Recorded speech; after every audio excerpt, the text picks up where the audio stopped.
And then it looks like it started automatically. I got the window this time. Oh, okay. Yeah. All right. Thanks for bearing with us. Yeah.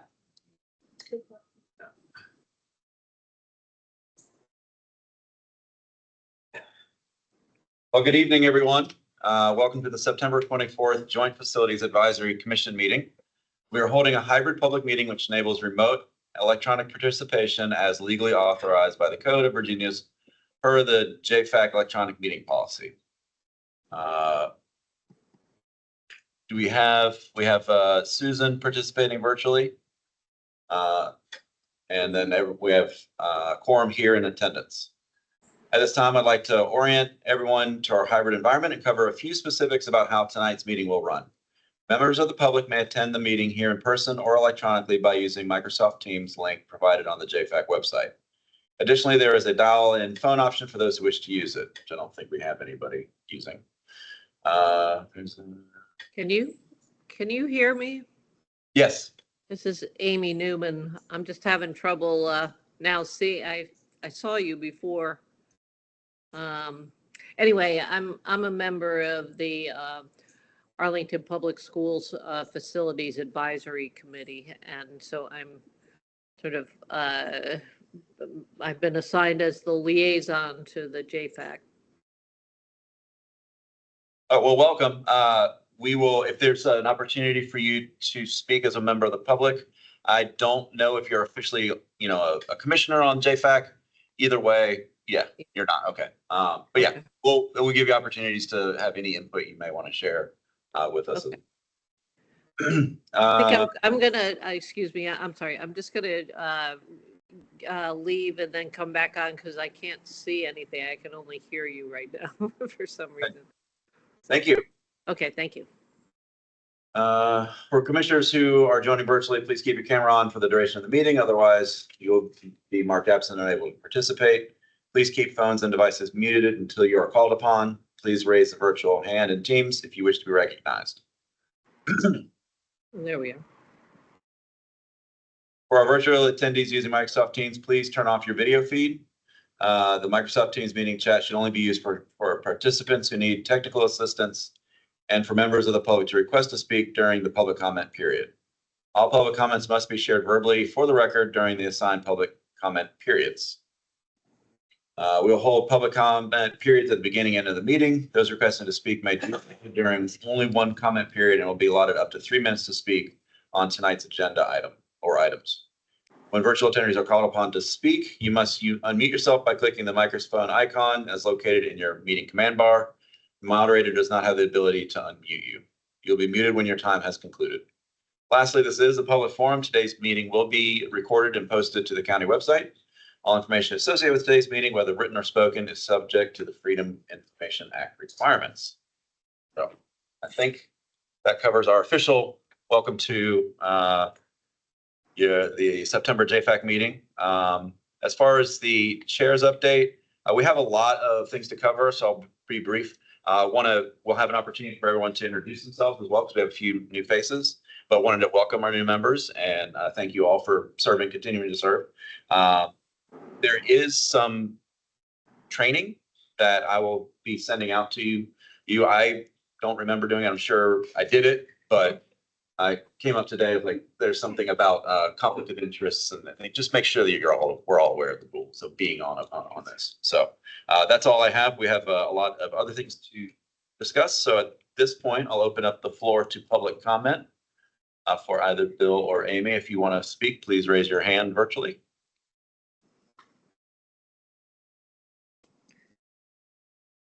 Nope. Seeing none, we will move on to the next agenda item. The meeting minutes? Yes.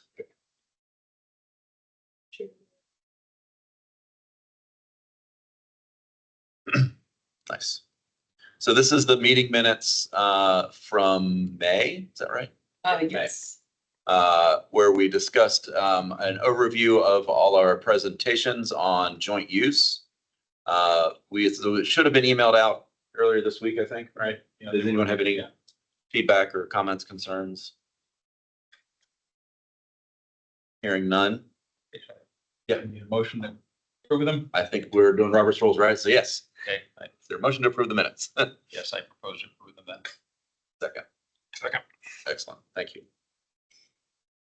All in Motion favor? carried. All in favor? Thank you. Aye. Aye. Opposed? All right, unanimously approved. Excellent. All right. We now have a Arlington County staff presentation on electronic meeting policy.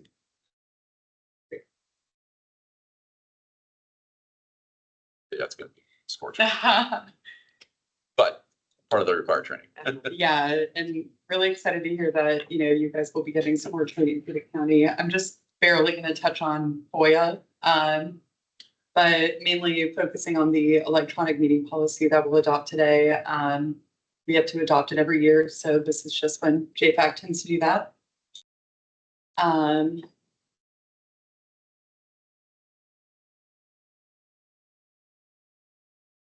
So as you might know, JFAC is permitted to hold both hybrid and virtual meetings. And for commissioners to participate remotely during a hybrid meeting, the following parameters have to be met. So there has to be a physical quorum like we have today. JFAC has 7 members, so we need at least 4 members to be in person. And going forward, we've been told if we don't have an in-person quorum, then we can't vote or really do anything official. The meeting will be canceled. So definitely really important to have that in-person quorum. Like I said, the electronic meeting policy has to be in place and adopted annually. And if you are requesting to participate remotely, you should notify Andy or myself or Jeff in advance of the meeting. So, we make sure we have enough people and are prepared. So these are the different reasons why you may be hybrid.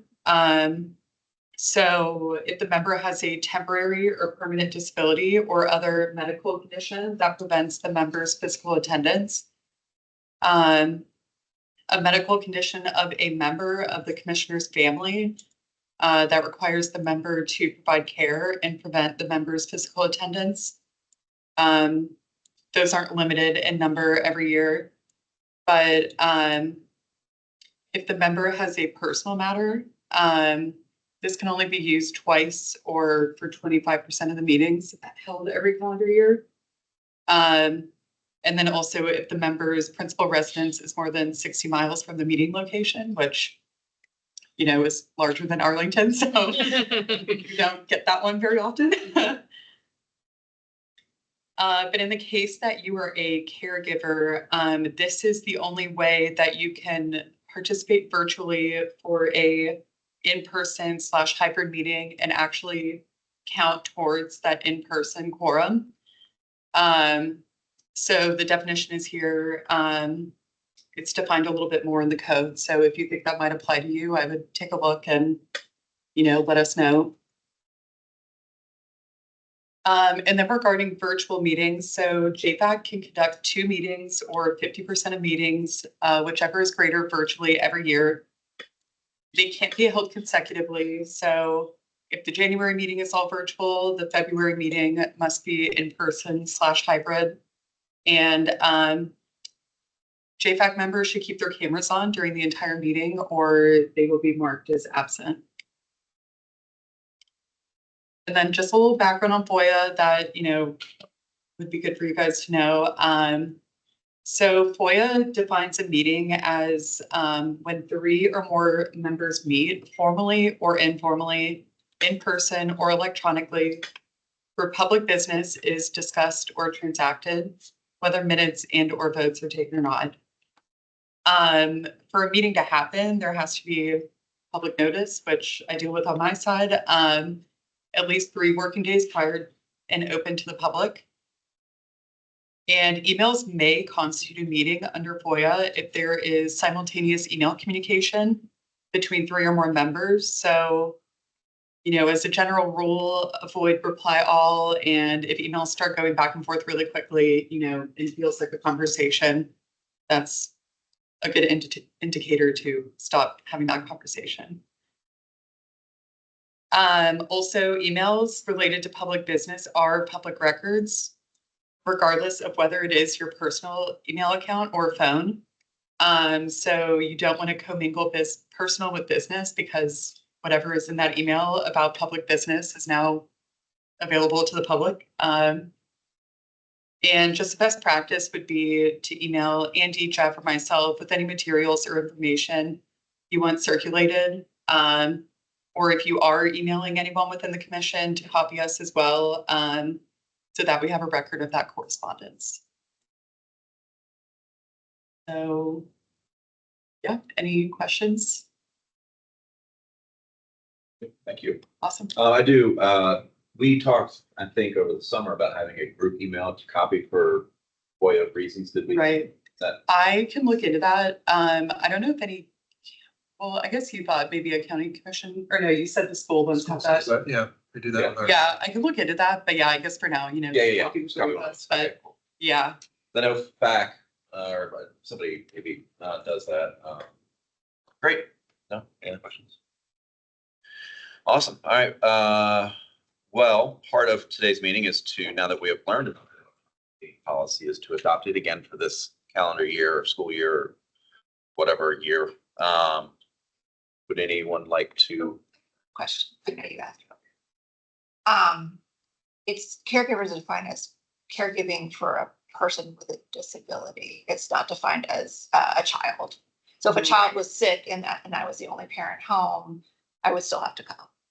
Or, You could participate remotely if there's an in-person forum. right, Right, yeah. okay, so it would be okay to participate, and I would just have to keep my camera on.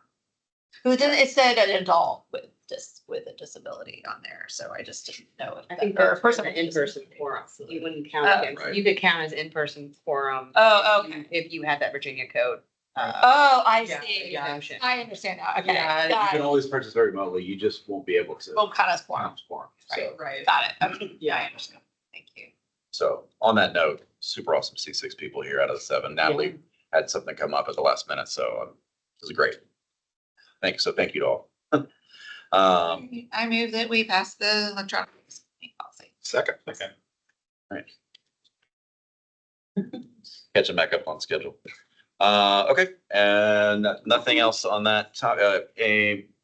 So there's a motion seconded to approve the electronic meeting policy. All those in favor say aye. Opposed? Motion carries. All right, moving on to the next item, we have staff update on facilities. Turn it over to you, Jeff. All right. Everybody wonders what school's doing. We're not growing, so we are not in a mad rush to try to open a bunch of buildings by next fall. However, we are going to be opening a building by next fall. But I do want to just go through some of the information, some of the things that we're currently doing, but we are beginning to work on the CIP for 2027-36. We did our pre-CIP, which used to be called AFSAT, which we finished up, but we're now working on the CIP direction. So we have a meeting coming up on the 30th, or a work session with the school board, where we're going to be talking about what needs to be in it, what the board's looking for us to be including in the next CIP. And then that would be followed up by the superintendent's CIP, which gets released in May. And then that's followed up by the board making adjustments and whatnot to the CIP. And then it gets adopted next summer.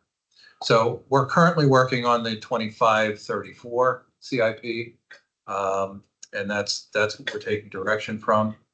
Everybody knows budget issues, so we're very conscious of the dollars that we're spending and what we're doing. The major project that we currently have going on is probably the biggest thing we've done, which is the Career Center, which is under construction. Walter Reed, if you haven't been by, it's amazing how quickly things are coming together, but theoretically, actually not theoretically, really, it opens next fall. So that's less than 12 months from now. So we need to have it completed in about 8 months to get everything moved in, get everything approved, get everything open. But it's topped off. It's almost all enclosed now, and it's coming together. And we do have on APS's website under design and construction services. You can find progress photos. Just go to the Career Center and we publish an update monthly, which has lots of photos, has lots of stuff going on with what's there. That's probably the biggest thing that we have. It's quote under construction. We did just finish, and a year ago, the Barcroft HVAC renovation, which was looking at a new roof and HVAC renovations. That was our first one to see how that worked. It's an occupied building. We didn't empty it out. And we're in the process of looking at that. It's called major infrastructure, is what we have funding in the CIP that calls for that. This summer, we did 3 kitchens. We did Drew, Open, Carlin Springs, and Barrett all have brand new kitchens. Drew and Barrett have an addition to make it fit. If you're wondering what the impetus of that was with the last CIP, we have a lot of schools that had kitchens with one serving line, very small kitchen. At one point in time, APS prepared in a large kitchen, sent it out as satellite kitchens and warmed things up and served them. We're now preparing food in every kitchen.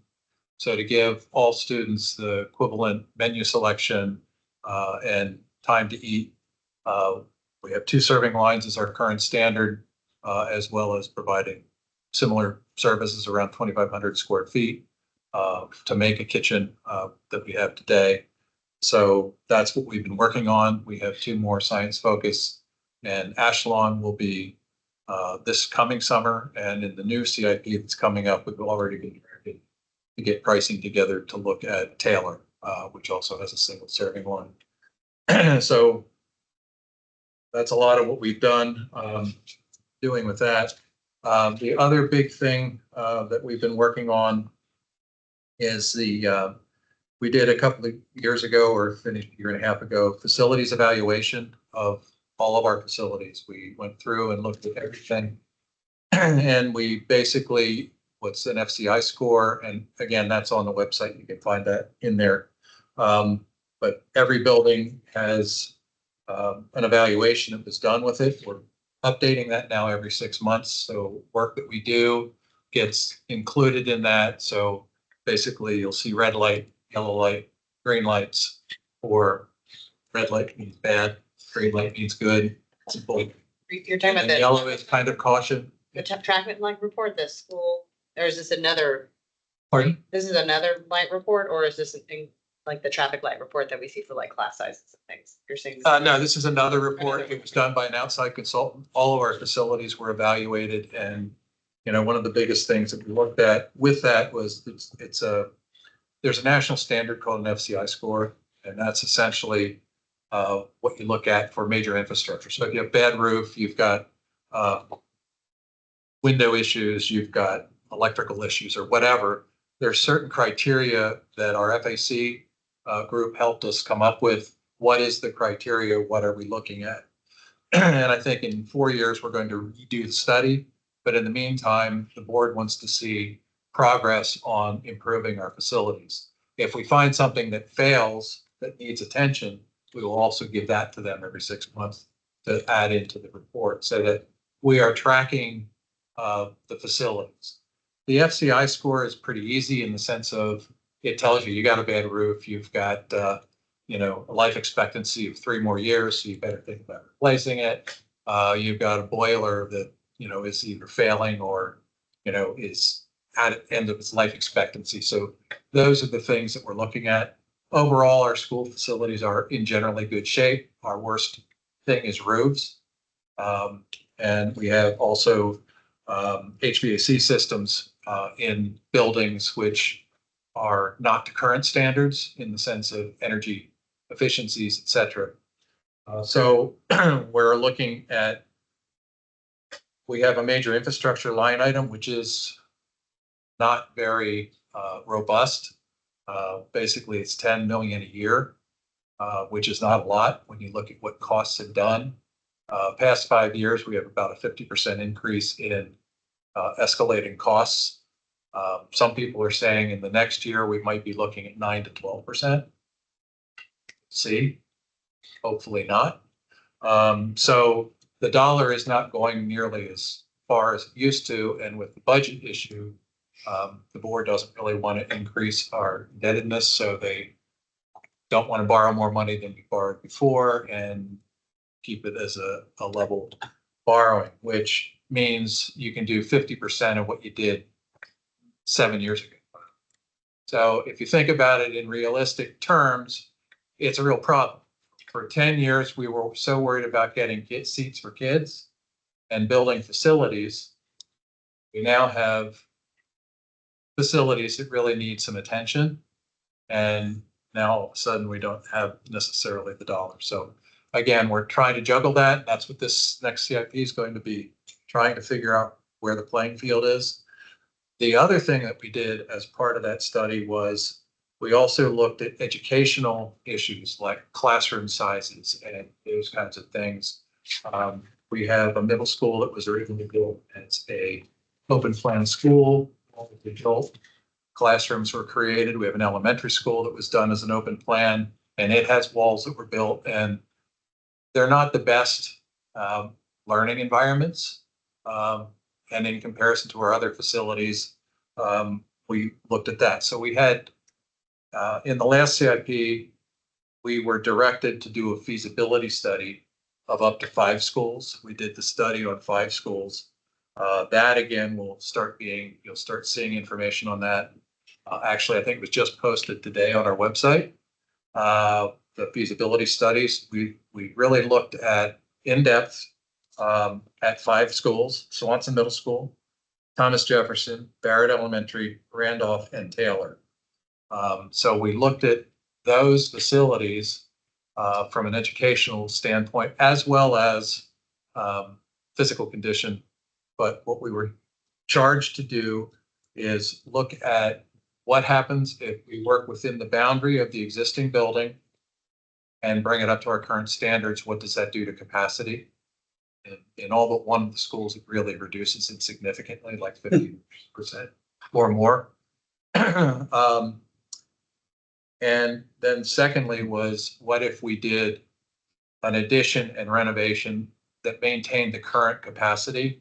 The board is not looking at gaining capacity in the buildings, because I won't say we have an overabundance. We're probably at somewhere between, depends on who you talk to, 80 to 90% capacity overall in our facilities, which I did facility studies as an educational facility planner for multiple years, and you really want to design and build for about 90%, because you've got to have a seats. If kids show up, you have to have a place for them.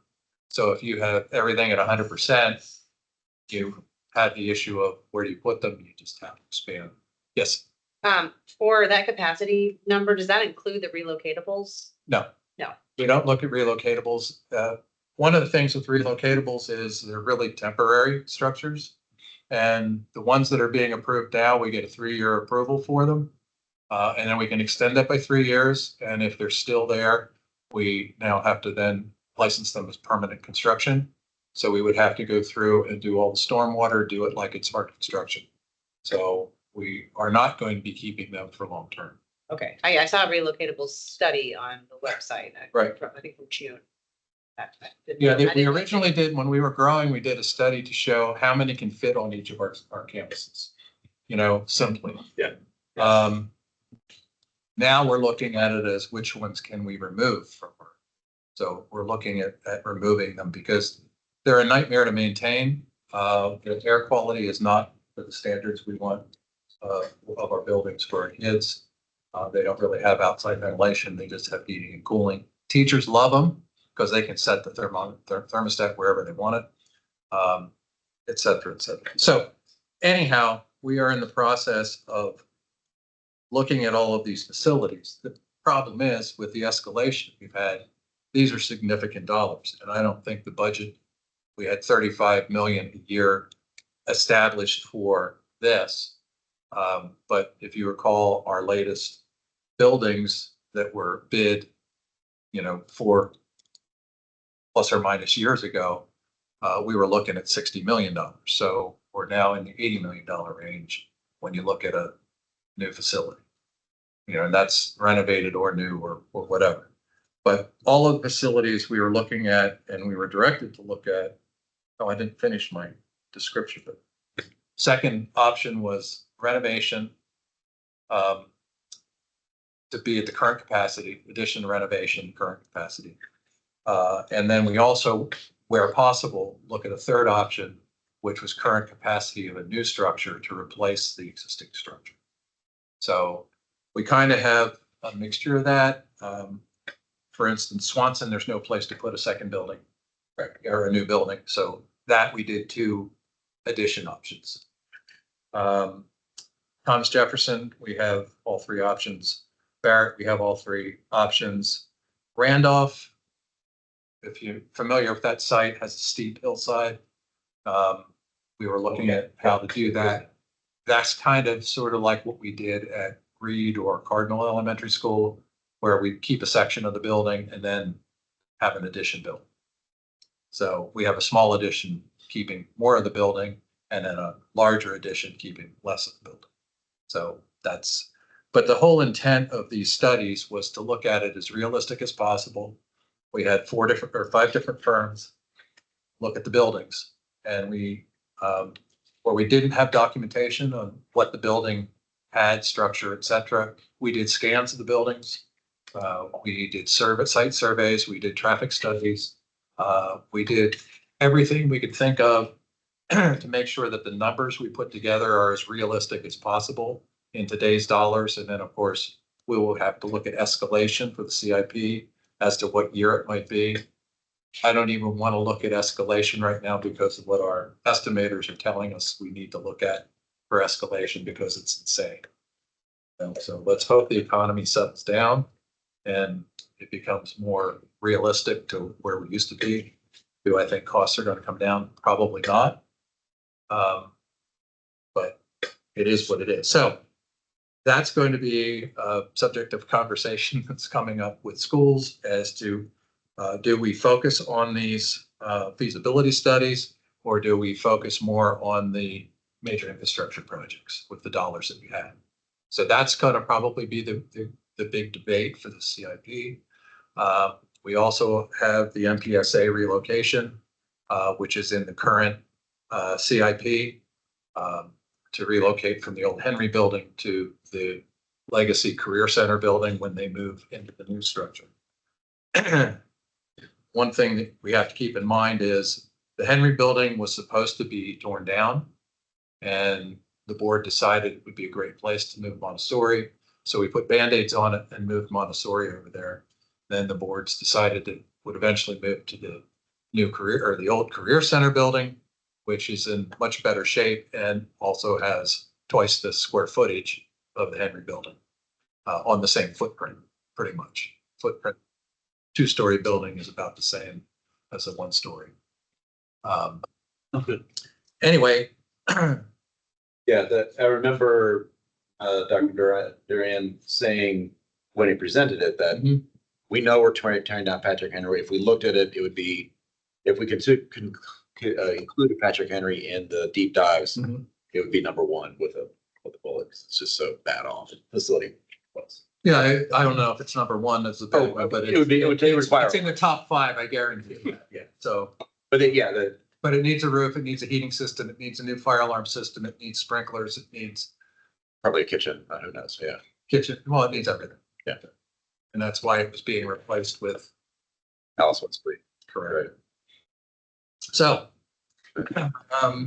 the other thing that we have done is we did it. We're trying to evaluate what we're doing is Hoffman Boston. We did as a major infrastructure project, which was intended to be an HVAC replacement and roof replacement on that building, but we found lintels that were failing on the building over the windows. Oh, okay.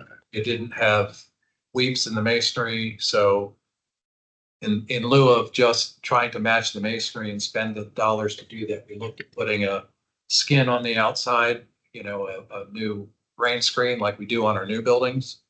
and putting in a vapor barrier. We're also there, we're looking at a geothermal system as part of the heating system. The board wanted us to make it solar ready, so we did some included structural enhancements. There's 2 large handicap ramps at each wing that have settled. So we had to include that in the, so anyhow, we took bids. They're higher than we wanted them to be. And I'm not sure it fits within the major infrastructure funding we had.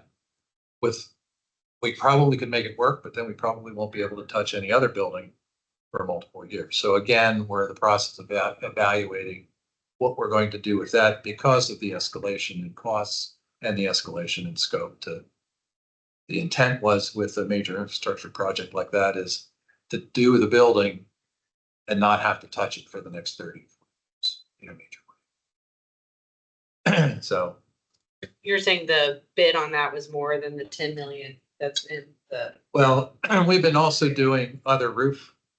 Our major infrastructure fund includes all major infrastructure work, whether it's a new switchgear system, whether it's a HVAC, whether it's a new roof.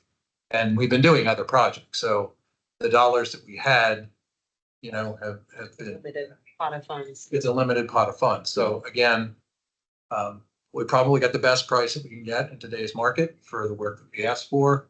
So we'll have to figure out what we're going to do or not do with that at this point in time. But that's a current decision that has to be made. So.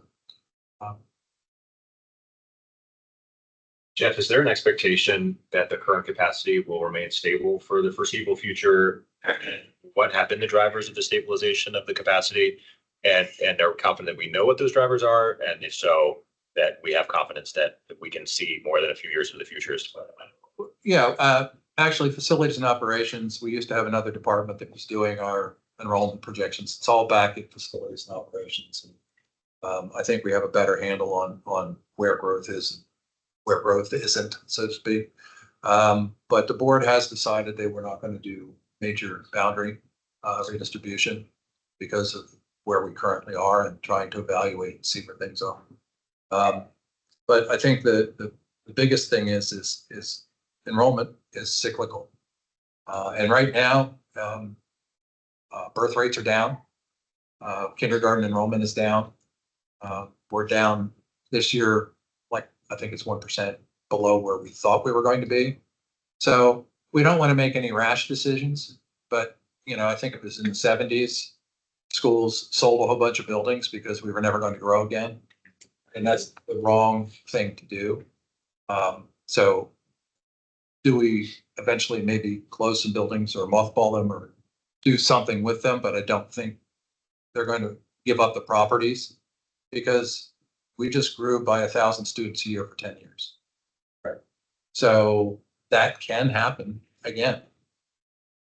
But our kindergarten replacement is not replacing our 12th graders. Correct. Right. I think I've heard that it's around 300 people graduate more than come in for kindergarten. So 2 years, that's an elementary school worth of kids seats that aren't there right now.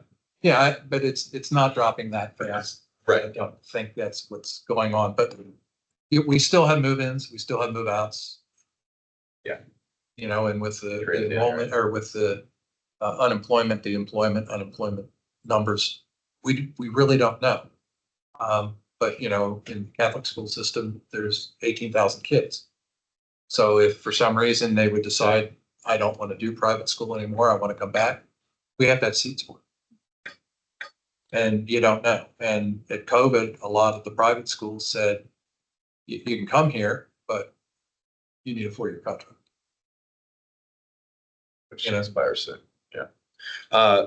If to your point about maybe using schools in different ways, but not keeping the buildings, does the standards for repair change based on the utilization, or are the things that we're identifying have to occur regardless if it's a school or any other county use? Yeah, I think the fact of the HVAC systems, I mean, we're looking at 30-year-old, 40-year-old. Same for roofs. And You know, I mean, we did evaluations of all of our facilities during COVID to find out where the ventilation numbers were. And we know where they are not where we want them to be. Now, we've found ways to do that. We've increased filtration. We've added portable filtration units that we continue to maintain. in buildings, et cetera, et cetera. But the new buildings that we're building and the new HVAC systems. For instance, I talked about Barcroft, that HVAC system. There are 3 spaces we didn't redo because at the beginning of the project, they were only 10 years old. But they can be updated in the future. But we put in the same system we're putting in our new buildings, which is a constant temperature loop. And if you took off the relocatables and had the funding and you wanted to put geothermal wells in, you can connect it to that building. Okay. The career center, we don't have a place to put wells. The system we put in there can be connected to a geothermal well system in the future. Somebody to pay to do that. But when you put in a geothermal well system, you're essentially prepaying your energy bills for the next 30 years. So it's a good system. It works really well, but and we're not having to have steam or super hot water and super cold water. It's just constant temperature around 55 degrees that you maintain. Is that what Taylor has? Geothermal? Taylor was one of the first geothermals APS put in. Was it the geothermal that went down a few years ago that made them close for?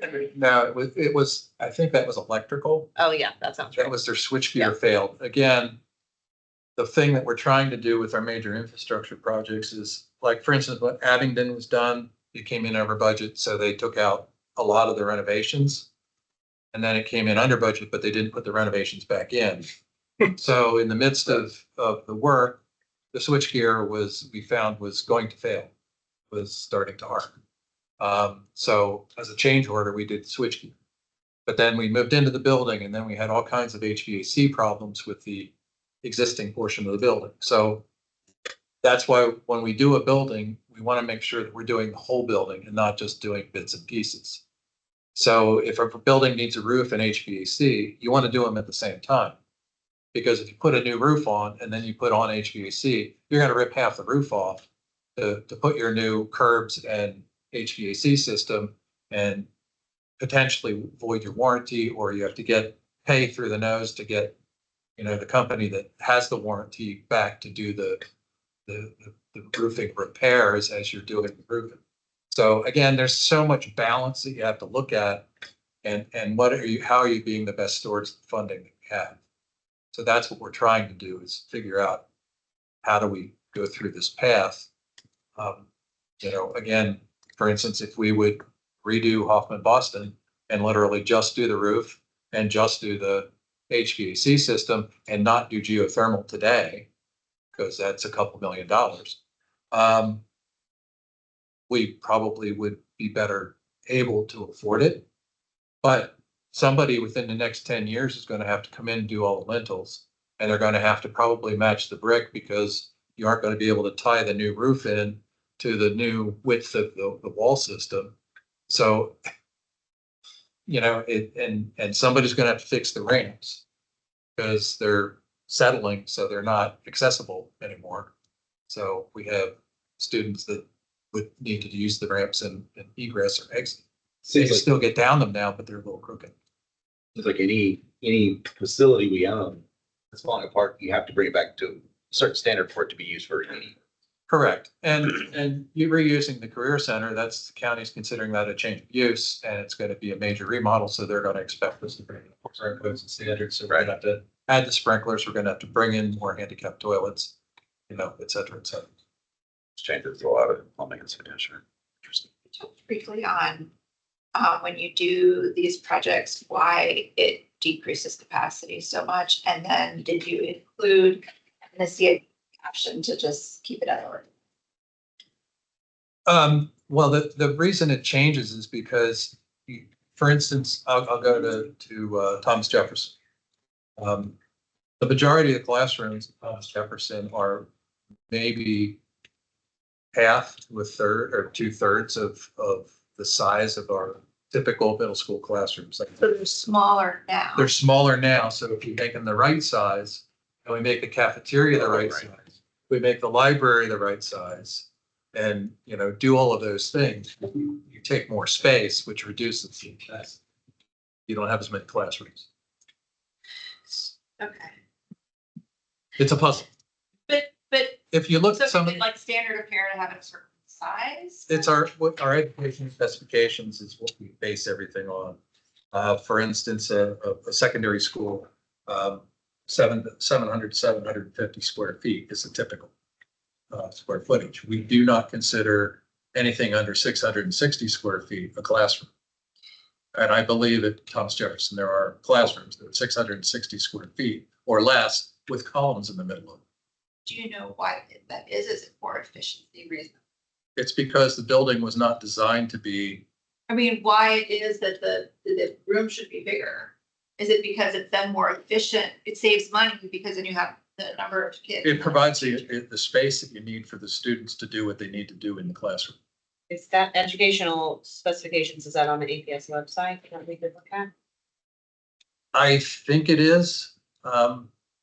We basically revisit, whenever we do a project, we revisit our educational specification. The last one that was officially done was in 2004. So for every secondary building and every elementary building, we go back to that. The sizes don't really change. It's just programs change. For instance, right now we have 2 programs. I can't remember the acronym at this point. Too late in the day, but it's a full-size classroom with 6 kids in it. Oh, Or a full-size classroom with 8 kids in it. Yeah. You know, So that we didn't deal with in 2004. When we did Fleet, we did hard of hearing classrooms, and they required certain square footage or space for those particular programs. But generally, for an elementary, it's 8 to 850, and then pre-K, K, and special needs is between 1,100 and 1,200 square feet. So, Welcome. So I don't know the name of that program as well, but this came up last year about utilization and capacity and seats. If you remember, we were talking about how, some schools look under enrolled for their capacity, but if you look at what the program requires, they're closer to 100% of capacity based on that 6 person in a classroom that could, if it was a different program. Right.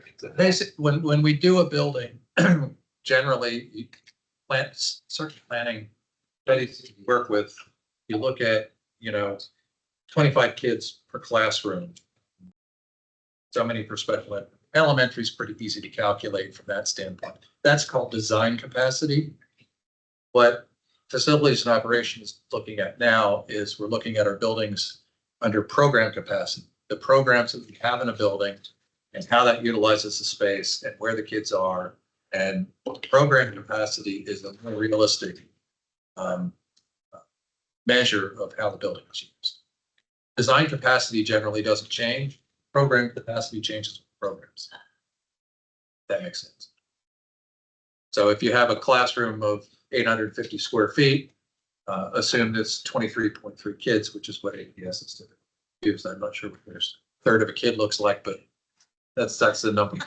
Weird guess. But I'm an educational facility planner as well as an architect, and I used to do facility studies all the time. And, if you look nationally and even internationally at a classroom of a certain size, like 850, you're looking at 25 kids plus or minus 10% is what you say can fit in that room.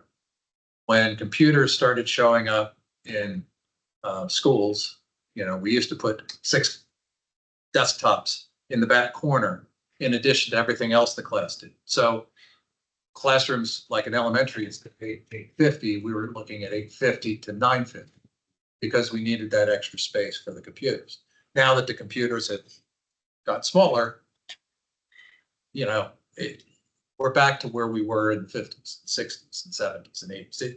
The classroom size is really about the capacity or the movement of the kids, the movement of the teacher, what is being done in that space and how they use that space. So do you think that 2004 educational specifications, is it too big then? No. Those numbers are fine that we're using there, but and we, like I said, every time we do a building, we evaluate that, and then the school board approves the ed spec that we're using for that building. So it's any special programs that building may have, or the board will say, we don't want that program there, so take that out and reduce the size of it.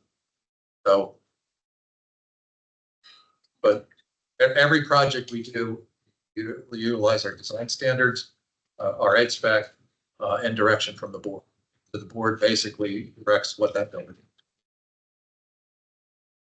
I just wanted to make sure we weren't spending money to make rooms bigger so that we could spend less money to teach the bigger class. You know what I mean? Like No, basically, it's essentially, you need so much space to do what you're doing. And if you go into some of our buildings and that have undersized classrooms, or don't have natural light, or don't have proper egress, it's not a good environment. Yeah.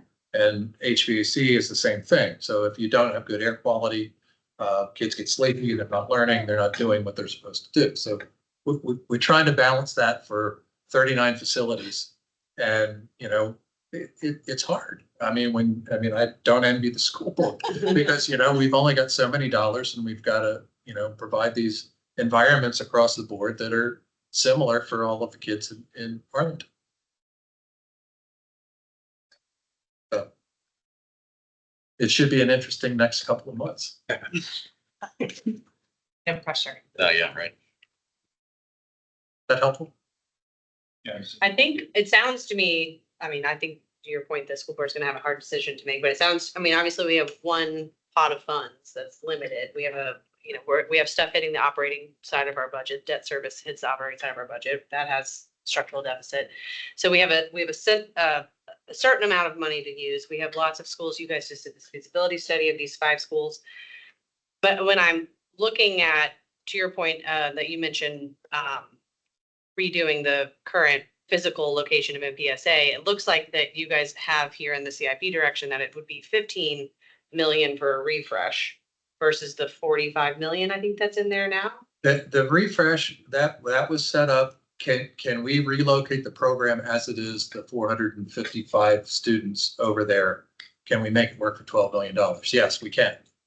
But does it give them, it doesn't have any additional capacity and it doesn't fully utilize the building. Capacity meaning enrollment. Correct. We would basically just be addressing certain spaces in there, adding an elevator, adding the sprinklers, and really very limited enhancements to the building for the program. We then looked at 3 options to basically take it up to 725, 750 students. And for the 45 came out of, it was 42, went up to 45 because I think escalation we looked at. Or I have a newbie question. Yeah. It's MPSA. It's the Montessori Montessori. Public Thank School you. of Arlington. So Montessori used to be distributed to different buildings. The majority of it was at Drew Elementary School. And when Henry moved out, the board elected to move all of the programs together, around 450. I think they're now 500 and some they have in that building. Thank you. So it's 507 now. Is there a wait list that would get them to that 775? I don't think 775, but there's a wait list. Yeah. Well, then we're also looking, one of the other options that's currently pre-K 5, and they were talking about possibly pre-K 8. That would get you there. The 8, but then the middle schoolers, would they have all of the same band and choir and That's- orchestra? And That would Our be academic questions, but yeah, I think, I don't know this to be the case. Maybe you can speak to it, but I thought the idea was that the middle schoolers could go to TJ, or if there was some kind of utilization of the Grace Hopper building with a middle school for Arlington Tech full time, something there, but. Yeah, academics has to answer that question, the facility. Oh, sure. Yeah. Yeah, sure. But to get, Well, except That's for, not long. if we're worried about, I noticed that you have on your stage, if we're worried about having a stage, then, are they doing choir, band, orchestra? Well, we just Theater. walked with principal and with the other options that we're looking at. Option 1, the smallest option, which was less than 45 million. I'm not going to put the numbers good. 31. There's a 31 and a 39 and a 44. Is that what you mean? Yeah, but that was before the escalation Oh. and wage rates. I think we added to that for that. The previous prevailing wage. study. So the lowest cost, whatever that dollar amount is now, doesn't have a full-size gym and doesn't have a stage. The middle size option had a stage and a full-size gym, and then it was more enhanced for the larger option. And the board's direction that time was to go with option 2. It's the middle option. Yeah, got the just right. Like Not too bad, not too cold. So again, lots of conversations going to happen Yeah. coming up, and do whatever the board directs. Awesome. Oh, also for a newbie question, since you said you could ask a newbie question, the FCI that you mentioned, the score, I assume higher is worse? Correct. Okay. Fair question. Learned so much.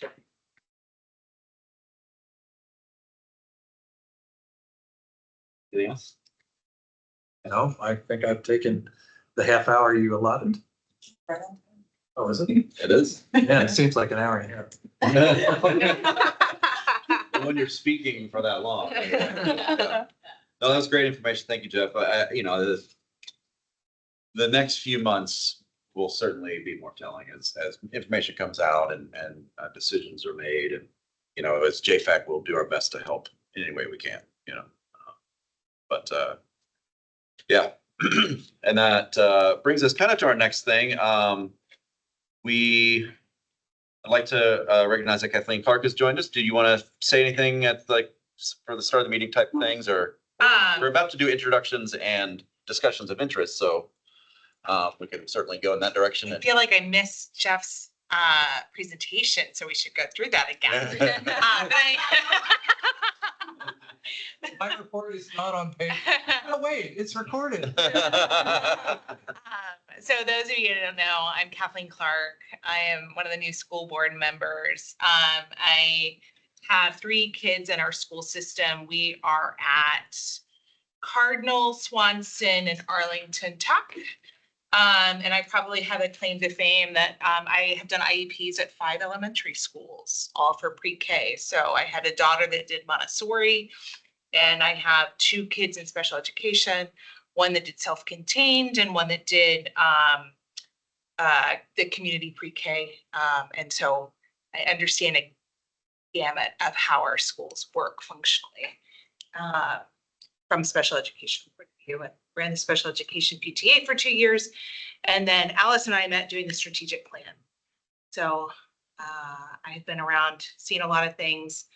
But more importantly, as when he was talking about the computer lab, I was at Taylor in 1983. We got the first computer lab put in, and it was actually a lab. So Yeah. Oregon twist. Yeah. Right. Year 84. So yeah. So I'm a lifelong Arlington resident. 2018, we took the labs out of, High schools. Kenmore. Oh, at Kenmore. Okay. We added additional seating. So for our JFAC introduction, where you live, relation to county or public schools, interests. And then one thing I would like to have, especially for our new folks, like what your background is for advocacy or why you want to be here, and maybe some things that you're interested in looking at as a group. I think a lot of times we focus on, all right, this is what we're doing for the year, and that's fine. But I want to be able to make sure all our voices have an opportunity to have, you're passionate about stuff and things, what is that? Yeah. Can I add just one point? Yeah, please. Part of us understanding where everybody is, in the room, online, is also to help us understand what voices aren't included. Yeah. Because I think it's really important to acknowledge that just because we can get involved and we have committees involved, we may be missing voices. And sometimes there's other voices that don't have the ability to come to a meeting because they're involved in other jobs. And so I want to make sure that we're respectful of the greater, 200,000 people that live in Arlington, not just the 28,000 that are kids here. How do we want to go? Want me to start? Yeah. I'll start. All right, great. For those don't know, Andy Greenwood, new chair of the JFAC as of this meeting. So thank you for bearing with me and appreciate your patience going forward as I mumble through Robert's Rules of Order and work with Emily on how this stuff works. I've been in Arlington for basically the last 10 years. We moved here 2015 with the intention of sending our kindergartner to Oak Ridge and didn't. We ended up sending his 3-year-old brother who got into MPSA, or Drew, there. And then he went there for kindergarten. Lived in the Arlington Ridge area, then moved up to Penrose, Arlington Heights. Lived there for a while with our kids at Drew. I'm a retired coastie, but at the time we were still in, so I went down to Mobile, which ended up being for the pandemic. Came back here in 21 and live in the Aurora Highlands area now with our kids at MPSA. When we got here, now it's been 5 years. So I have a Arlington Tech kid in 10th grade, a Gunston middle schooler, and an HB Woodlawn 6th grader. So we're all over the place. I think we're destined to have 3 kids at 3 different schools for the remainder. So let me know how that goes. Like at least 2 of them start at the same time, so that's nice. Hopefully get them all on the same schedule at some point. I do my advocacy started with the South Arlington Working Group. I was involved with the decision to put Alice West Fleet there, and then as a neighbor of Penrose, we helped name that, which was kind of cool. And then it just kind of snowballed from there. I had a neighbor friend asked me to be on the FAC, and then I met Stacy, who was the chair, and we did that. And then when we moved back, I joined back, tried to get on the FAC because I was like, I've still got some time, but I ended up joining the BAC, and like about a year later joined JFAC. So it's been 2 years-ish on this iteration. And it's great. I do scouts with my kids, and I now fly for United, so it's my paying gig. But I fill my time with doing stuff like this because it sparks joy. I don't know why I'm weird like that, but it does. Yeah. Peter? Hi, everyone. I'm Peter Tolsdorf. This is my first JFAC meeting. I'm really excited to have the opportunity to take part in this process. It's really been great so far, the first hour. So my wife and I bought our house in Aurora Highlands, now not too far from Andy, back in 2009. We have 2 sons. My oldest just started middle school at HB Woodlawn, and my youngest is at ATS. School interests, work. I'm general counsel of the U.S. Green Building Council. You may know us from LEED buildings. So I have some experience with schools indirectly through the LEED process. Jeff and I were talking about that earlier. And in terms of advocacy, I have never done civic advocacy. I mean, I've been involved in the community through coaching soccer, and actually April's old team back from kindergarten. I took over. She walked in. I was reminded of that. Oh, wow. I was the coach before you, yeah. Yeah. Yeah. So I succeeded her in that role. But I'm excited to engage more in the community. And, now that I've seen my kids go through a few years of school and I've been in the community now for some time, I've seen just what an incredible job Arlington does in so many ways with what they have. And I also see opportunities, and I'd like to just do my part to try to help drive excellence and identify areas where we could do better. Yeah, I think that's it. I covered all. I think so. Yeah. That's me. In a nutshell.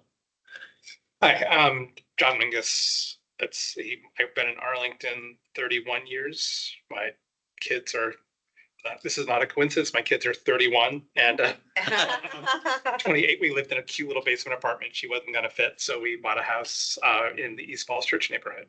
And when my second daughter came along, she wasn't going to fit there, so we moved still in East Falls Church, just sort of a mile north of the station as opposed to a mile west of the station.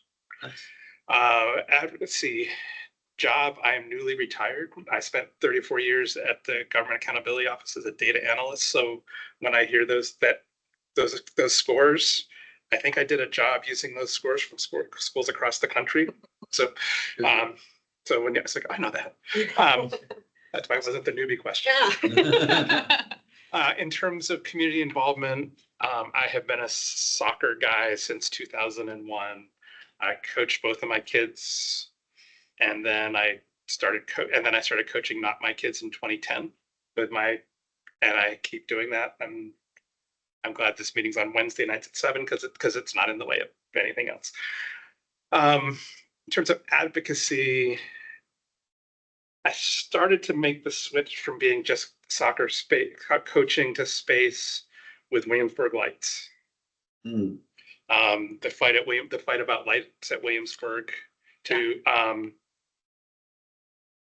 the decision to put lights on. They built the turf field. They didn't light it, and they were going to have a process to talk about the lights afterwards. And I was very active in favor of lights, and continue and then the public space master plan, and so my facilities involvement through now was all sort of athletic field space stuff. Yeah. That led me to joining the sports commission, where I spent 6 years on the sports commission, 4 years as chair. And so in the sort of the context of this, in the joint facilities side, I'm the joint side. I know nothing about the school stuff, and I want to learn about it, but it's thinking about how things interact, and are there other sort of to Jeff's point, that decisions that were made the last time, how do we not make those decisions this time, and are there other ways to use spaces? So that's kind of why I'm here. Awesome. Well, thank you. I'm Allison. I have 3 kids at APS. We also moved from a basement apartment in DC when we had Abby, who's now an 8th grader at Dorothyham. She was 8 months old. We moved to Arlington and loved it there, but we ended up moving to have a little bit more space and be walkable to the metro, to off the Orange Line in Lion Village. So we have an 8th grader at Dorothyham, a 6th grader at Dorothyham, and a 3rd grader at ASFS. We started at Taylor and then got rezoned to a walkable school, which we loved, to ASFS. I'm a huge advocate of the art bus, and I love the Arlington County gives that benefit to our students. I think it's such a cool opportunity. My kids take it every morning, and it's been great. And they have learned the process. They ride it over to Central Library. They go to Ballston Mall sometimes. It's been really great for their independence. And I think it's a really neat thing that we do as a county. Like Kathleen mentioned, it was on the strategic plan steering committee. Was that a year and a half ago now? Years ago. 2 years ago. Yeah. At the same time as strategic plan, I was the chair of the school health advisory board. Was the vice chair the year before that, and then chair, and then I'm just a normal member now, which is great. But we talk a lot about nutrition services in our kitchens and things like that. So have been tracking that for several years. And as an ASFS parent, I'm excited about the cafeteria there if that ends up happening. But in my day job, I work on the Hill in ethics and house rules, finance, and payroll compliance, and I manage about 100 million in budgets there. And I am an institutionalist there. I consider myself an institutionalist for APS as well. I really like to think of it as a system and as a whole, and our decisions best for the entire division and for all 27,000 students. So that's kind of the angle I come to it with. And I also was it's a weird major, but it's recreation, park, and tourism sciences was my degree, which has nothing to do with my job now, but it was a lot about joint use, public-private partnerships, really about how we best use taxpayer dollars, and the facilities is a huge part of that, and the planning was a huge part of that, actually. So it's kind of fun to bring that back many, many, many years later and doing this. So I'm excited to be here. Where did you get your degree from? Texas A&M. Okay. NC State, where I went, also has that. Oh, nice. program. Now it's like, there's not a lot of No, there's not. majors. No, there's not. Awesome. Yeah. Very cool. Thanks. I'm Kurt Schuler. I live in Arlington Forest. I've been in Arlington for most of the last 40 years. But I've lived in much bigger and much smaller cities as well. Have one child who has graduated almost 10 years ago, and another who is at the Dean's Kennedy Shriver program, which is small program for students with disabilities, which is located in the same building as HB Woodlawn. So this is my second year on this committee. Before that, I was on the JFAC, which is our Special Education Advisory Committee. Also on one of the several committees that, well, in the process advising about the Career Center. This first, review jobs. You know, number a lot of meetings. It's a long time, that I am economist by profession, so because of this background, my interest, I have three things I'm interested in. One is to see that the facilities are useful and if possible pleasing to aesthetic pleasing. Second, they should be economical. Getting value for money. And the third thing is accessibility.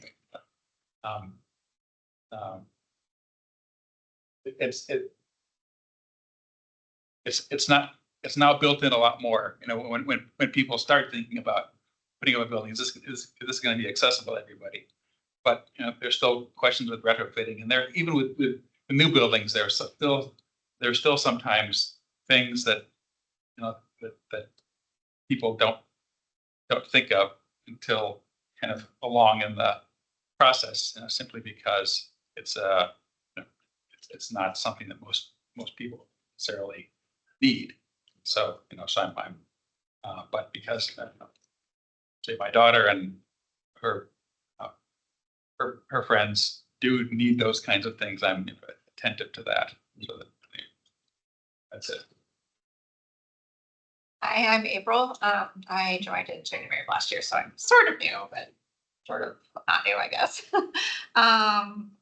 Let's see. I have lived in Arlington for 25 years. I have 2 kids in college on 6th grade. They have gone to 7 different APS schools at this point. And I joined, I am interested in saving money, and I feel that schools and children are a way that we can, I don't know, have reparations or have social justice in a way. And I feel that every child should have the same advantages or same ability to be able to succeed. And I'm not sure we're at that yet. And I just want to save money for APS for that reason. Anyway, I was interested in particular in the transportation. So I went on the computer to join this transportation, and it was no longer the joint transportation was no longer offered. So I was like, okay, I'll just do JFAC. So I love the art thing, and I just think there's places that we can save money in transportation that is joint use. And I'm interested in looking over the CIPs of both the county and the school board and seeing what can we do that make this, like, I feel like that's what the committee's for, is what can we do to make those 2 CIPs come together and save some money there. That's like what I want to do. And if we can like even have a conversation about that, I will be happy. Like, that's what I want to do. Let's see. So, and I'm also interested in multi-generational stuff. Yeah. Oh, I was a family physician. I quit when my eldest was in middle school and my youngest was a toddler. I just couldn't take it. And I've done lots of like coaching stuff, like Lego robotics, Odyssey of the Mind, soccer. I was WLPTA president. I've done PTAs at different schools. So I have some familiarity with APS. And yeah, I think that's all I can think of to tell you. So it sounds like we have a great group. I'm really excited to hear about everybody's perspective. Yeah. Okay, well, I'm Jeff Chambers. I'm Director of Design and Construction with APS, but I basically spent most of my years as a architect and educational facility planner in Pennsylvania, doing a lot of rural Pennsylvania schools as well as Philadelphia area school projects. But I think one of the biggest things I've learned and I'm an advocate for is cost-effective schools. I think schools should be the highest quality, lowest cost institutional facilities that we create. But they have to be a place that kids want to go, and it has to be a place that works. Because any building, that doesn't function isn't beautiful no matter what it looks like. And I think that's one of the things. But I had a condo in Arlington. I actually still live in Pennsylvania, but I'm here most of the time. It's a Virginia plate on my car, so that I can pay my personal property tax. But We don't have jurisdiction over that, do we? We have a board member on there. But anyway, I have been here 9 years and I've enjoyed it. And I think that we've created some really good facilities. And I think the majority of them have been generally cost effective, except for one, which is I've been living with since I've been here, the Heights. Finally going to get that finished. So anyway, I enjoy what I do, but as I said, I'm not only an architect, but a planner. And I now work with a lot of architects, and I realized that one of the things that I always did in my practice was correct, which was providing a service, not just design. So I'm now working with a lot of architects and have a lot of pressure to try to get them to do the service and not just the design. So I think that's a different perspective. Understanding the planning has to drive what we do, not what it looks like. And sustainability is the other thing that I think it's not about LEED. Sorry, it's no, I think that sustainability is about the building. A building is not sustainable if it doesn't serve the function it's supposed to serve. And as far as energy and all of that, it shouldn't necessarily cost you more money. One of the reasons I came here was because of discovery. The architect was given the charge to say, we want a sustainable building, but we don't want to pay more for it. And that's the direction and the impetus of where that came from, and where we started looking at buildings that, created more energy than they used. And I think that's been a good thing. And I think county has in some respects been jealous of the projects that we've created. County's now catching up, starting to do more, and I think it's great. And I think we've learned from each other and continue to learn from each other. And every school is a community center. So that's the other thing that I think is really an interesting aspect of it.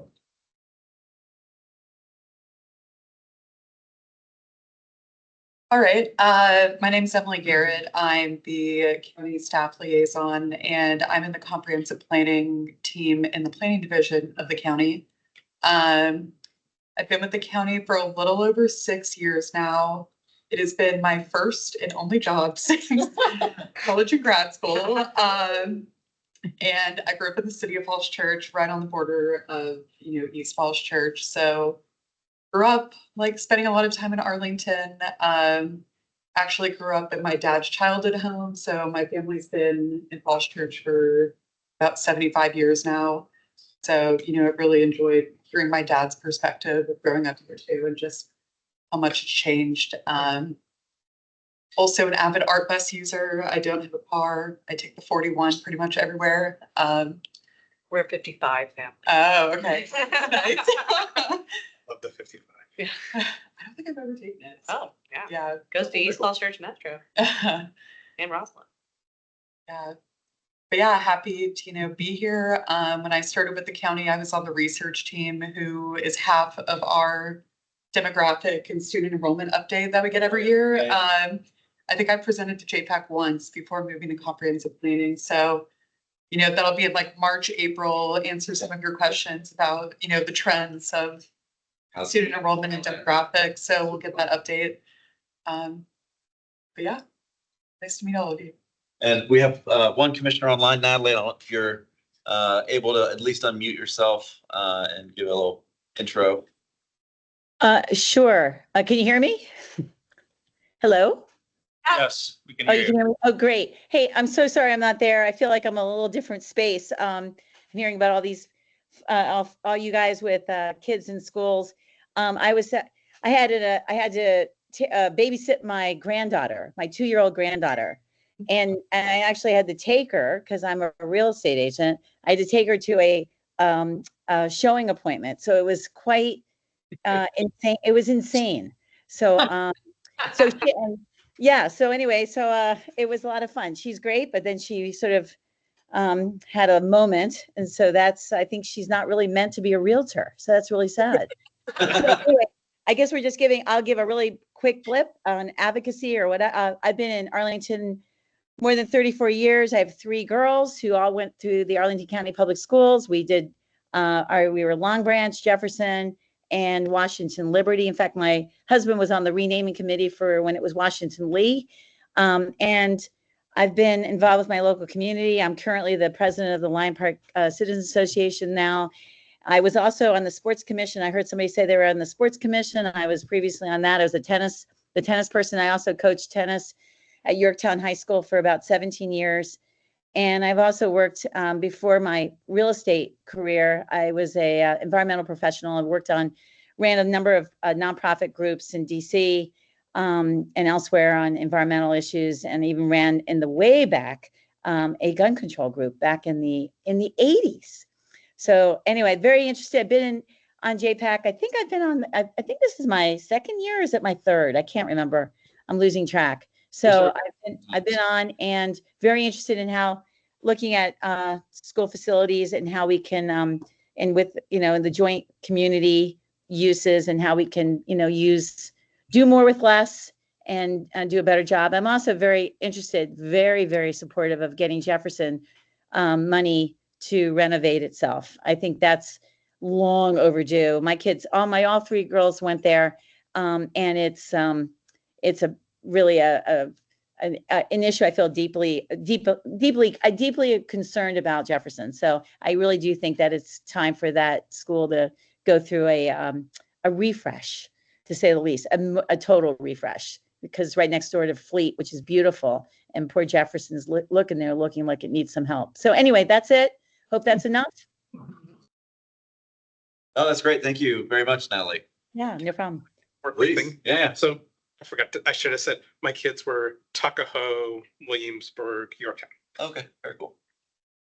Yeah, no, as far as like geography, I think, we've got a lot of different schools represented and backgrounds, and I'm just fascinated with everyone's experiences and what you bring to the table. It's really good to have these diverse groups, but like Kathleen said, there are people who are not represented here. We have some people in different ages and places of life.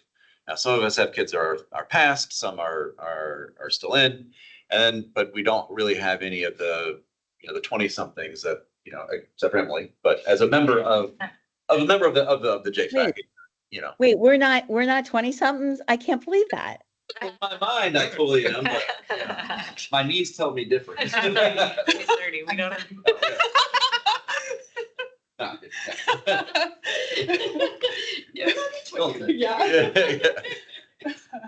But I guess what I'm trying to say is we have a lot of people who live in Arlington. We are a sample, not the entire sample, and it's good to consider those perspectives and wants and needs. And the requirements for a meeting require at least half the people, and at seven we need 4.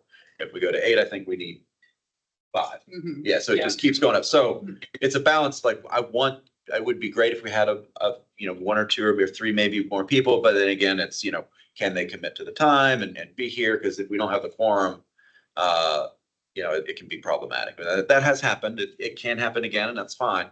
But we also, to recap, have the ability to do 2 virtual meetings a year. So we can try to be strategic about that, talk about it as a group of people, have things coming up that they know they won't be in town for, we can certainly talk about that. Well, looking forward on the calendar, Yes. the 4th Thursday in November is the Wednesday before Thanksgiving. Yeah, we might want to do something about that. Yeah. Yeah. I can tell you what the sports commission for December, for what what that commission had done in November, December was actually shifted our meeting back a week. To after. No, instead of being the 4th It's the 3rd. to the 3rd. Just something. The ability to shift. Yeah, Staff, I we're think so. scheduled for the 19th right now, so that would be the week before Oh, Thanksgiving. Okay. Yeah, we make sure to ship that like with any, Yeah. but, When's the one on October 24th? should be yes, or 22nd. 22nd. Yeah. And we don't have a December meeting. We don't usually have Yeah. one. Sorry, sure. I think I did reserve a room if we want it, but. Yeah, December Yeah, it is, 17th, yeah. Yeah. So when is it December? December Okay, 17th. so it's before the break. Yes. I think the 18th is the last day of that. Sterling, can you just send all those out so everybody has it on their calendar? I will. Yeah, it's on the website Yeah. for the Yeah, I know. calendar year, but People aren't that good. I need it too, honestly. Yeah. Like when I put the email together, I think I forgot to put the time down. Somebody caught it. It's like, oh, shoot, yes, okay. But I will Meeting try and reminders are- get as much information out. Can we have, I guess, I mean, I have a recurring thing on my calendar that's just mine, but I don't see why we couldn't. We send do it. for SHAB, that comes from the staff liaison, they send a Yeah. meeting, Yeah, if that's allowable, I don't know. Yeah, for FAC, the liaison that we have on FAC sends out all of them at the beginning of the year so that everybody has it as a placeholder. And then a week before sends out the agenda so that they just on that calendar, so you get a reminder. yeah. Which is helpful. It would be nice to have a reminder that has all the information you need, so you don't have to go back to the JFAC website to pull up the location. Or even just a link to the JFAC website. Yeah, right. So you don't have to go. That would "Wait, be, wait, that would be how- good. How get there? Wait. To your point about yeah. kind of equity of voices and who's not in the room, is public comment posted as far as like what time it's going to be and that It's- people can yeah. log in? That's on the JFAC website? It's usually the Okay, great. beginning and the end. So Oh, if somebody decided that they wanted to speak, Great. they could. Great. So we'll figure out oh yeah, I'm so sorry, Susan. Did you want to speak and introduce yourself? Sure. So I'm Susan Cunningham, one of the county board members, and was one of the original JFAC members way, way back. And I have a real passion for, I think, as Natalie said, doing more with what we have. And that's from a sustainability and climate perspective of whenever we have land and buildings, we are using them as efficiently as possible. And then also for our programming and services to our people across Arlington. I have a lot of experience in schools and a lot of school building issues in DC early in my career. I'm an engineer by training. But in Arlington, I think the focus I have is really, we've had a real commitment to education for all of our existence. And we've been through these times of like really having to double down to get the schools open. And this last 10-year chapter has been, we've put a lot of other things on hold across the county. And I think kind of figuring out how as our demographics shift and our needs for public safety and for, sexy things like bus parking and sewage treatment and things like that get done, that we as a community embrace the whole and try to make the little bit of land that we have here do everything we want it to do and connect us in all the ways we want to be connected. So really appreciate you guys being on the team. Thank you. And I guess I have two kids too. We've been in Arlington for 25-ish years, and both of my girls went through APS. We had we had Taylor, Dorothy Ham, and WNL. Okay. Any other discussion of interest or alibis? You guys cover like my passion project for this. Your passion? Yeah. I don't, So- feel like it came up in Jeff's stuff, but I'm not. Is it? Okay. Yeah. Yeah, I'm a huge proponent of figuring out how we can use our school space through the community. We have 80% of Arlington doesn't have kids in the system, but yet we have a shortage of space for gyms and everything else. So I would love to see us figure out a way that we can book, right, this space that we have in our schools, similar to how Kenmore uses their black box theater. And they actually get 15% of the revenue, the ticket sales that come out of that. And they can monetize it. And we need small revenue streams wherever we can get it. But I think more importantly, when I think about Arlington, right, this is an Arlington, an opportunity for everyone here in Arlington to be able to use these great, amazing schools. We all want public education to be great, but this is one way that public education can help give back to the community at large. And that's sort of the way I think about things holistically. No, that's actually a great point, because there's dozens of nonprofit or community groups that could benefit from being able to use space after hours and, you know, minimal wear and tear. I think we've kind of figured out a lot, and, you know, John can probably speak to it better than I can, of how our rec programs and can use all the things we have and have agreement. Great model to build off of. Yes. Took the words out of my mouth. Exactly. Sorry. No. Great minds think alike, right? No, it's great. And so, yeah, I think that we have that as a possible, you know, research, or at least topic for discussion as more information comes out about the SIF, and then whatever that may look like and what those discussions bring. This iteration of the SIP, I hope that we're able to get some more input, or at least awareness of what's going on with the county CIP. It was maybe Kurt, you remember similar, you guys, with the APS SIP was widely discussed and debated. And then right at the end, it was like, and here's the county SIP. And I was like, what? Can we talk about that? No, we didn't have really any opportunity, which is fine. There's nothing wrong with that, but it would be nice to, like you said, April, to see if there's some integration or joint utilization of spaces or And resources. the one's like 10 pages long. You know, it's like easy. Yeah, exactly. Compared to the Right. APS one. But it's 2/3 of the budget for the county, and, you know, Yeah, ish. yeah. So, or, you know, whatever it is, it's more, it's most of the things are with the county, and a lot of it's metro and, you know, programs that we have to pay into. But I think that, you know, maybe we can hopefully help some with that, in some way, shape, or form as we go. Unless there's any other alibis, we'll move to public comment. If there is any public comment, please. One of the things we talked about doing is there any specific topics members of the committee want to make sure gets addressed at our meetings this year? Is there any specific, and you don't have to say it today, but I think if Yes. you can share with us what you want to hear. It's not this group of three coming up with, and for October, we're going to talk about, and November, we're going to talk about, and January, that'd be a great one to talk about. So I think if there's, we want to know what your passions are, because we want you engaged. We don't want the committee to go, oh man, we're gotta go to the meeting again. It's Wednesday. Well, to your point, go back to kind of with what Kathleen was saying with the booking of and utilization of space.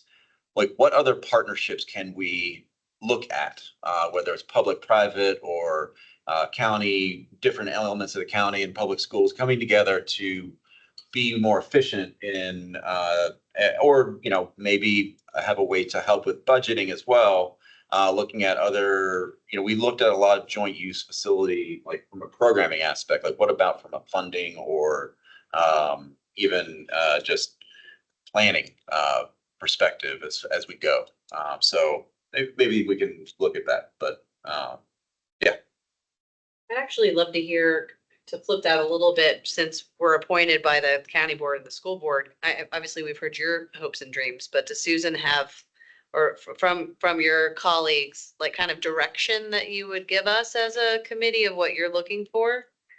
Yeah, I mean, I think it's a use of the land that we have, which is very, very precious. And I think, you know, you'll see in the CIP, the trade center and the question of bus fleets and everything else that like is a big, huge tangle that still hasn't been tackled in all the years that we stood JFAC up to be aware of that.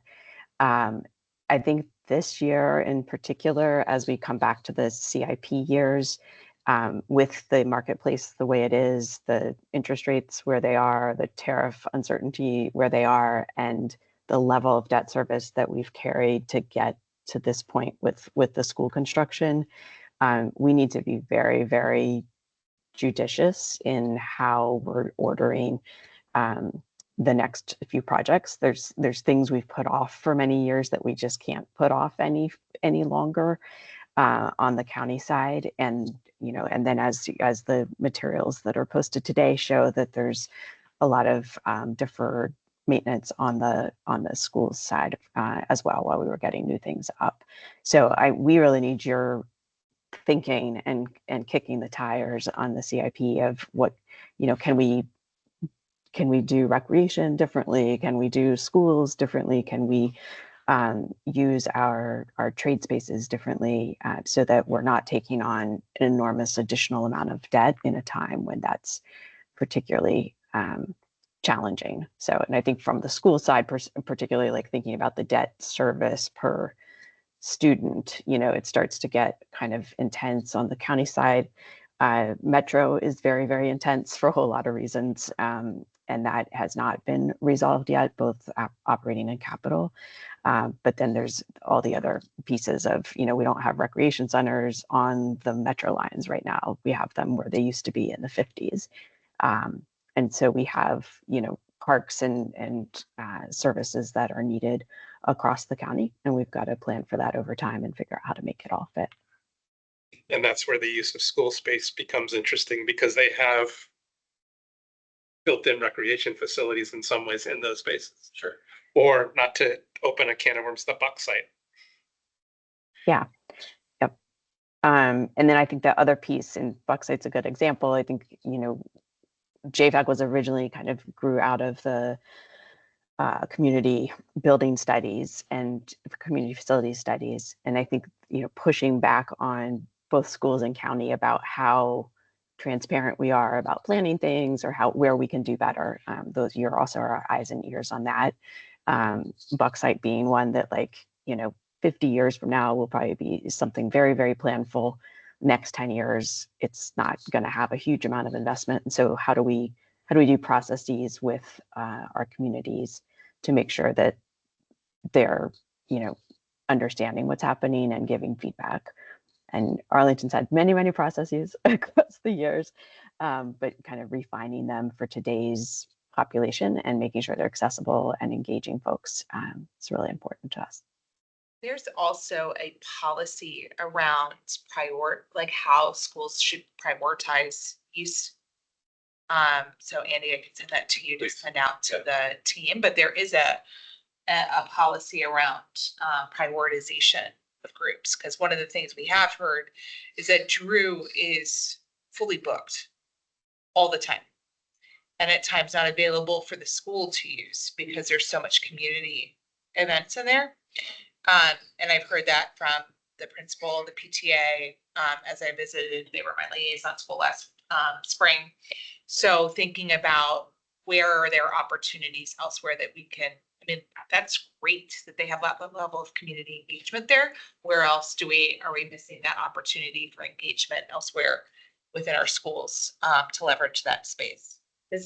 Would Drew be comfortable providing the committee with who is utilizing the space to just kind of give us an example of?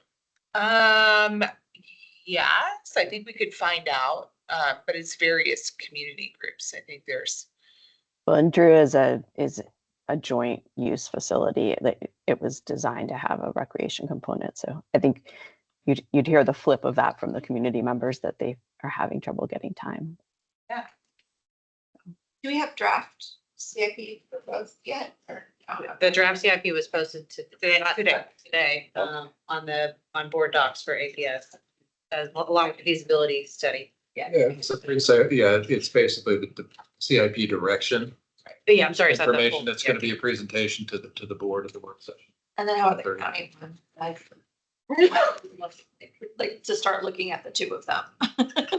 Yeah, and the CIPs are 10-year documents, right? And we redo it every 2 years. So you can take the two that are adopted from 2 years ago or a year and a half ago now, and use that as a baseline. And then what you'll see as you go through the process this year is that each of the boards will give guidance to, move things forward or back, or when costs have changed so drastically, then things will have to move out farther. And there's a bunch of boundaries on how much debt we can take on and how good an idea that is for various things. But they're great documents to really understand the trade-offs across the county, and you can start with where we last left them, and then we'll update them. That's a great process point for us. What's the best practice if we kind of are interested in like getting, like I knew it was on board docs, but like getting these kind of documents, is it emailing you to ask for things? Like the first thing I just thought of, Susan, when you mentioned like our community sites are not on the metro lines, we did Fairlington Creative preschool for our kids, which I guess I should have started. We go way back. And that's fantastic. But I'm curious, if like a research question would be like, is there a wait list for our cooperative preschools or our creative preschools? And so if we were looking at where we wanted to add more, maybe a school that's under capacity could add a Arlington Parks and Rec preschool inside of it. I don't know. Is there a best practice or a recommendation on how we ask? Should we just wait for the next meeting, or should we? No, you don't have to wait. I think in the past that question's been come up in meetings, and the chair and staff would try and find that answer. Okay. A lot of times though, the information's out there. It's just Sure. knowing where to find it. We are getting ready to do the pre-K working group. And so I'll be the liaison for that for the school board as well. And I think Maureen on the county side is already working on pre-K cost, correct? Yeah, and our operating budget, which is done annually on the county side, it's like a 1,000-page document, but it's very digestible. So if you want to go and look at the pre-K programs in the rec centers, there will be a section in there. Yeah. So I definitely, for JFAC, at least the CIPs, you guys should like get really grounded in them and get down into the footnotes in them. But Yeah. I would, if you're relatively nerdy, which most JFAC members are, I would at least look through the operating budgets for the facility side of them. And I will say that I don't know if everybody's familiar, but the bond debt comes out of our budget. The operating budget, right? Yeah. Yeah, it's just like your mortgage, right? You got to figure out how to pay for it if you've borrowed money. If we say that our budget is, at 100%, really, we're starting at like 92. When we take in everything, because we're paying that much out as the bond debt, which I think this year, 67 million. That was last year. Yeah, it's right here. Yeah. On the Maybe last year was 67 and this year's 2026 interest is 23. no, it's the, That service? yeah. Is that just for this year? No, that's not right. There's a percentage, I think. It's a percentage. It's at the bottom. To be 70. 68. Oh, you're doing the principal Yeah. as well. So for example, if we talk about the career center remodeling for MCSA, we're talking about levels of theater or not, gym or not. If we put in the theater and the gym have a county use, then does that, can we, like, we come up with ideas like that or whatever, like if we discuss that, like that certainly affects the cost to the APS and the cost to the county and the use for the county and the use for the students and all of it. And then maybe we can tie that in to some kind of this overall, because people are talking about more theater, talking about more rec places, and we can add that in there. Like, that's what I feel like are we supposed to talk about that? Like, Yeah, it's not really, again, that one isn't really a theater, it's just a stage in a gym.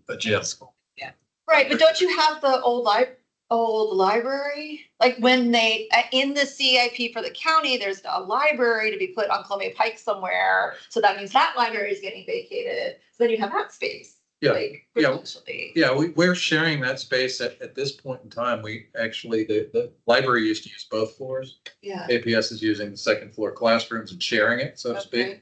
Because the library has it weekends, evenings, and then we use it during, and it works out that way. But the gym space would be, a shared space. Typically, what APS does is if we create a space, we create it so it can be used. We don't necessarily create a space for county use. Yeah. Unless we absolutely need Right. it. I did want to just say one success story that kind of worked out and nobody really knew how it was going to work out. But when I was talking about my favorite project, the Heights building, and all the trials and tribulations. And after 9 years, we're probably close. Well, actually, it's started a year before I got here. So 10 years, we're going to finally get the project closed out. But one of the things that we found, trials and tribulations of putting an MOA together on how to use the building before it was built, when it was designed, and how do we share the space, and before all the security concerns, trying to separate the community from the school kids that APS is responsible for during the school day.